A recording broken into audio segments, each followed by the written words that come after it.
So this video goes through examples of how to do liquid-only thermometry and associated functions in Thermobar. So you can find this script by going to the example folder and clicking liquid and olivine liquid thermometry and then this liquid-only thermometry. I recommend you watch the introduction video, which shows how to download stuff from GitHub, as well as various other things about data input, so we can get straight on to liquid-only thermometry. So first off, if you haven't installed Thermobar, you've got to uncomment this cell and pip install it. We're then going to import NumPy, pandas, matplotlib, and finally Thermobar as PT. Okay, so the first thing you need to do is load in the data. So this reads from an Excel file called liquid-only thermometry. I'll just show you briefly what this looks like. So go into the examples.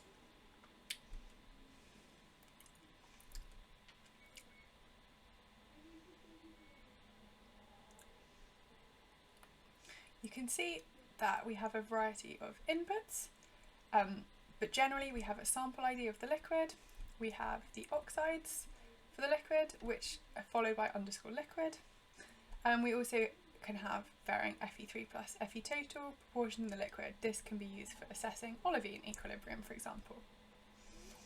Okay, so we read in this Excel file and we end up with a dictionary called out. And then we extract the input, so every column you inputted, and then we're going to call the liquid compositions my liquids. So as always, I'm going to encourage you to inspect what your outputs look like. So just by doing myliquids.head, what you can see is that all of the columns that you think you filled in are filled in here. And then ones that you didn't, for example, say nickel and cobalt, are filled with zeros. Say we want to calculate liquid-only temperatures. We can run help, pt, and then the name of the function. And what it tells you is that to use this function, you need liquid compositions, which is a data frame, and that is your my liquids that you've checked here and that you produced up here. You need to specify an equation for temperature, and these are all of the available equations, and it just warns you that if the name has underscore saturation at the end, it is one of, say, Keith Paterka's thermometers that calculates the saturation surface of that mineral. And then you might need a pressure in kilobars for some pressure sensitive thermometers, and some of these will also be sensitive to water content. And then it tells you it will return a panda series where the temperature is in Kelvin. So first off, let's consider probably the simplest thermometer, so Heltz and Thornberg, 1987, based on the magnesium content. So what we say we want to call these temperatures T Heltz 1987. We calculate liquid only temp, that's the name of the function. We need to give it liquid comps, so we say liquid comps equals my liquids, and we say equation T is T Heltz 1987 MgO, and I got that from this list up here of the various options. And then say we want to know the temperature in Celsius, we can just subtract 273.15 because by default Thermobar will give it to you in Kelvin. So you run this and it gives you a list of temperatures. Now if we use equation 15 of Keith Paterka 2008's paper, what we see is that it won't let us. It returns an error saying you haven't given it a pressure, it's a pressure sensitive thermometer. Now you have two options. You can either enter a pressure in kilobars, or you can say, I know it's pressure sensitive, I want to evaluate that later on, and you can say P equals solve. So for example, what we can do here is this generate a partial function. So we've said P is solve, and it no longer gives us an error because we've acknowledged that it's a pressure sensitive thermometer. And now what we can do is we can take this partial function and we can evaluate it at any given pressure in kilobars by just putting the pressure in brackets here. So here we're evaluating it at 10 kilobars, and again we're subtracting 273.15 to end up with Celsius. You might wonder why you want to do this. This is much faster if you don't know your pressure and you want to investigate lots of different pressures than doing it in this function, because all of the hard work, all of the cation fractions have already been calculated. They're stored in this partial, and then the final thing you're doing is just subbing in that pressure term. So if you're calculating hundreds of thousands of liquids, this could save you a lot of time. Or more simply, say you know your pressure, you're not worried about computational speed, you can just say P equals 5 and it will perform all of the calculations at 5 kilobars.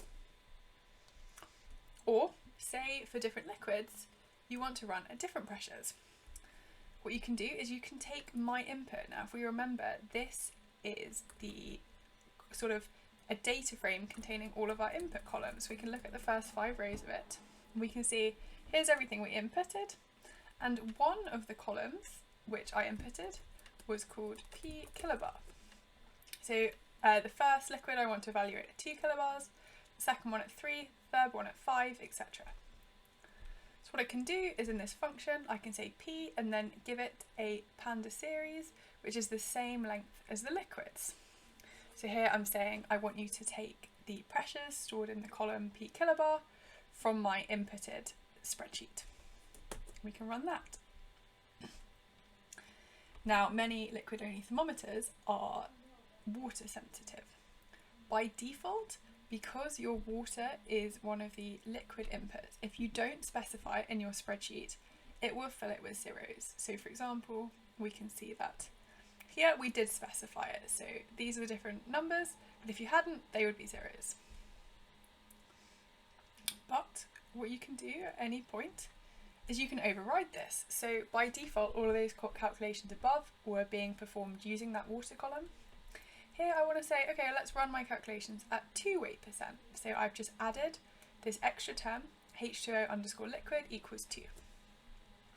And it's printed that it's replaced your water content with that you've entered here, just so you know what's going on.